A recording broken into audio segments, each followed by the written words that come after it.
रंगपंचमी निमित्त आज पहाटे मंदिर 4 वाजता उघडलेलं आहे। 4 वाजता चरणतीर्थ झाल्यानंतर 6 वाजता अभिषेक पूजा होऊन 10 वाजता अभिषेक पूजा बंद झाली। अभिषेक पूजा बंद झाल्यानंतर देवीला वस्त्र अलंकार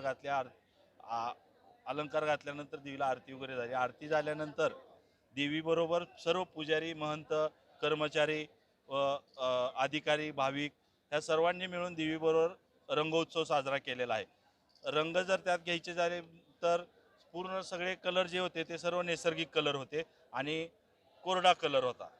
त्यामध्ये हिरवा, गुलाबी, लाल, पिवळा, नारंगी, केशरी सर्व नैसर्गिक कलर होते।